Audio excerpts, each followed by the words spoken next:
Ça tombe mal. Ça tombe bien. Ça tombe. As you can see in French, the question of luck is a matter of breaking down, of falling, of breaking a fall at some time. So here we are in the casino, the famous, famous casino, and I was asked by a voice to consider how this house of cards and the way it produces deals and breaks deals and compulsions and adds to our dictionary of philosophical speculation, I was asked to think about how this house communicates with the house of being, meaning la maison de l'être, das Haus des Seins. In other words, what about these gestures and the syntax of falling, ça tombe bien, of falling that have everything to do with the Heideggerian motif of Geworfenheit or thrownness, which constitutes the structure of Dasein. So we're here to philosophize with our friends who put everything on chance, who take a chance. And I, who used to be a daredevil in terms of winging it and chancing it, now find that I'm a little down on my luck, so I become more risk averse. As you can see, we're already building a vocabulary where chance is given a chance, and we're opening our hand by trying to think about the chances that are taken, are declined, are kind of staged in a philosophically unstageable way. What's the relationship between chance, luck, and bad luck? Let the games begin. I come from the precincts of Rencontres Philosophiques of Monaco. So by our very title, we are deeply engaged in the unpredictable spin cycle of chance, its breakout points and covert programming. In the very notion of rencontre, there is the possibility, even the hope, of a chance encounter, a contingency, or the off chance that we might be on a winning streak. Our Lady Luck, which is a figure that I've been assigned to. What is Lady Luck? Why is she gendered? What does she have to do with these great tables of chance and compulsion and speculative commitment? Our Lady Luck is a kind of mutation of the figure of Fortuna that emerged in Roman culture.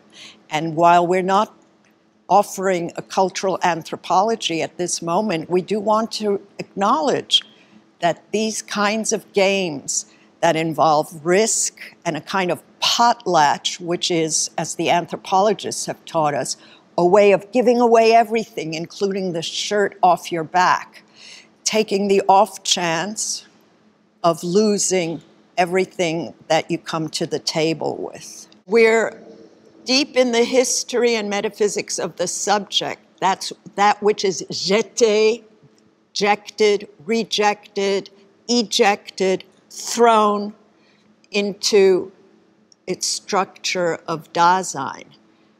Nonetheless, somehow this has been marked by gender, by the wheel of fortune that is run by the great dealer Fortuna.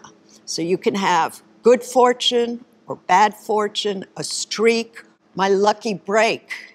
And if we had time, we would talk about breaks that are fractious and also lucky. and how this breaks down in terms of that which is fissuring and breaking off from all sorts of programs and ways of prescribing the way things should turn out or show up. But my great luck and good fortune was a name that was meaningful to me before I met Charlotte, who was my transcendental charlotterie. I won the lottery, in a sense, in my rencontre with lective affinities and how do they select. How does affinity work rather than tribal zones of determination? So in Goethe and in Charlotte and her bet on the philosophical off-ramp that we've been taking says something about giving chance a chance. The question is, has philosophy ever given chance a real chance? Cut. The chance of a name rolling through history or opening some possibilities for us is something that we want to think about, including the lucky find, trouvaille, something that you just discover or come upon by chance, which allows for a whole galaxy of joy and irresponsibility in terms of the way the destinal cast of a toss of dice may turn up or turn out.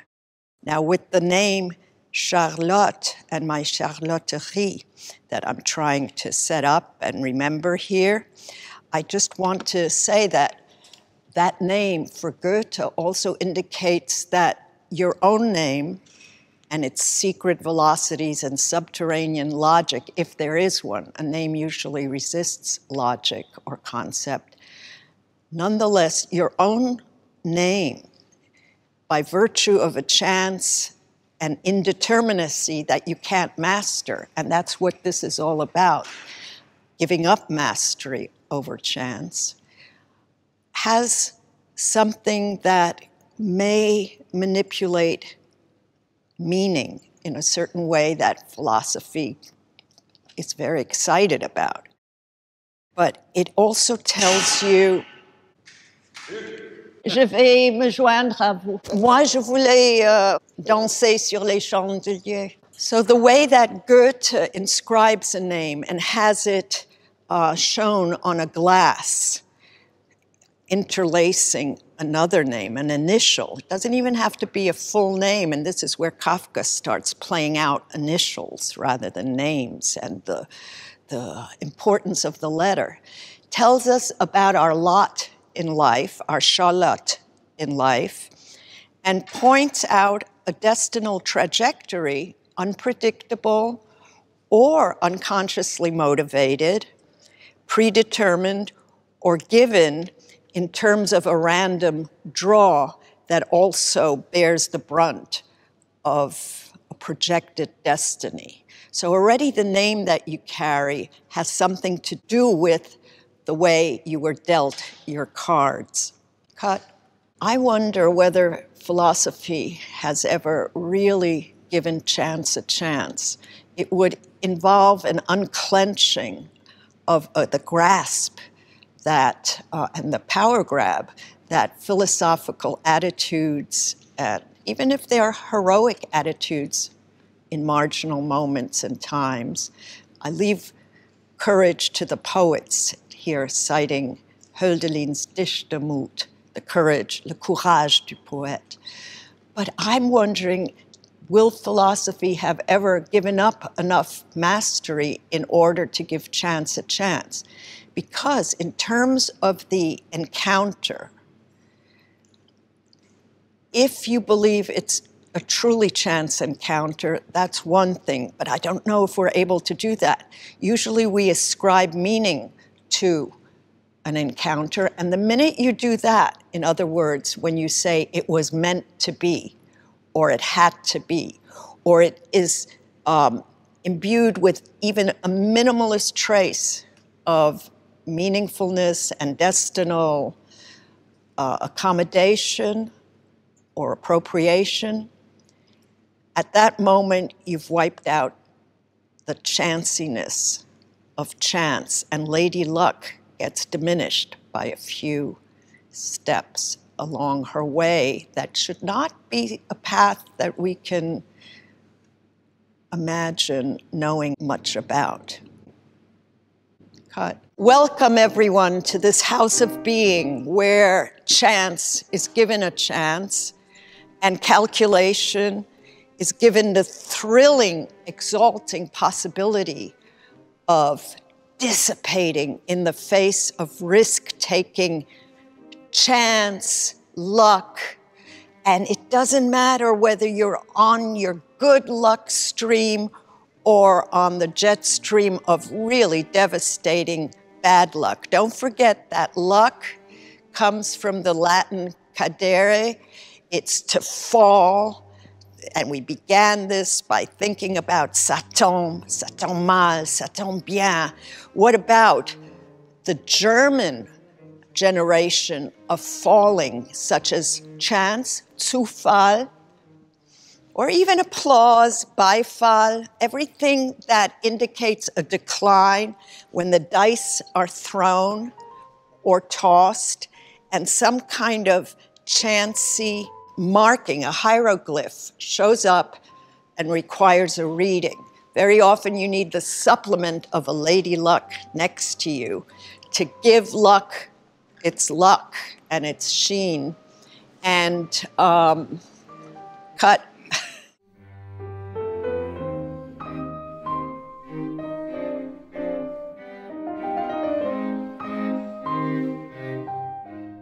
You know, besides the history of cinema, there's an important and weighty history of literary figures who were bound up in compulsive behaviors that we associate with gambling.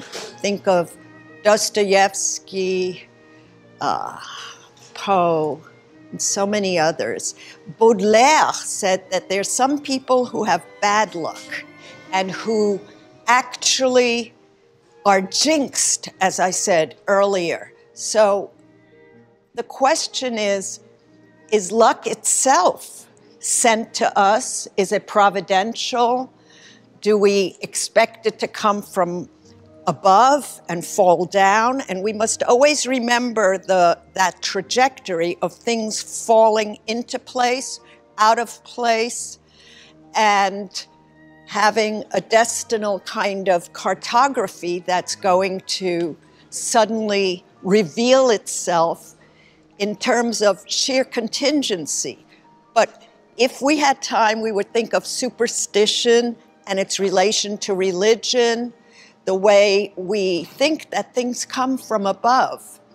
Now, I was thinking about the pleasure that people take in these wondrous spaces of dealing out their destinal kinds of control towers, because there is control, there's a question of losing mastery and controlling that loss, which is a big psychoanalytical surplus where you win all sorts of bets when you can control your destinal falling apart, which unfortunately in terms of our terrestrial Dasein and destiny is bound to happen to some of us, not all of us. Now, when you think of pleasure and the pleasure of addictive behavior, you have to combine it strongly with destructive pursuits in a very positive way, to the extent that Freud talked about beyond the pleasure principle, because there's something about the compulsion to live here, work here, which is not limited to the casino, as grand as it is, but belongs properly to the property and propriety, if there is any, of the house of being.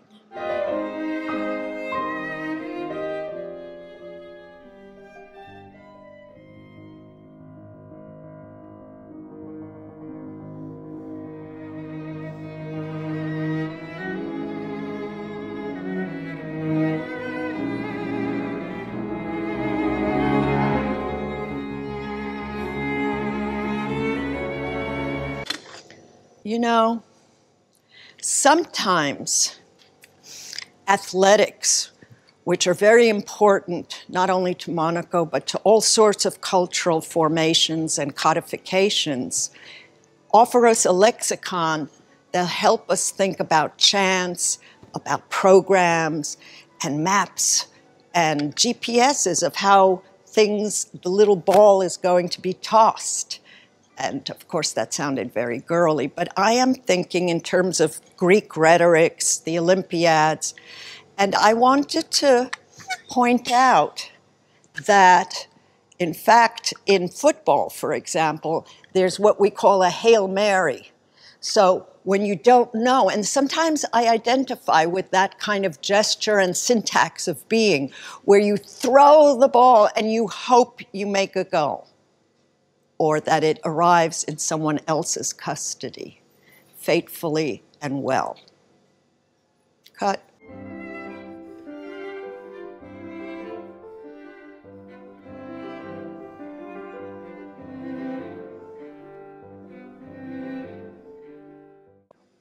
I hope you've enjoyed thinking with me about the law of destabilization and pushing chance to the limit, seeing what shows up, what comes up, what happens to us. And all of this is part of a thinking of the event that can't be calculated, can't be known, can't be predicted, but yet with which we play. And it's a deadly play, a beautiful play, a seductive play. And very often, it's a medicinal play that takes us beyond the pleasure principle. It's time to say goodbye for now, provisionally, and see what kind of cards we've been dealt in the last historical slice of a resistance to meaning, and yet something that calls on us to really put the cards on the table and think where we're going, where we've been, and together with the spirit of Monaco, take care of the planet in certain ways that are joyous, playful, and serious. Thank you.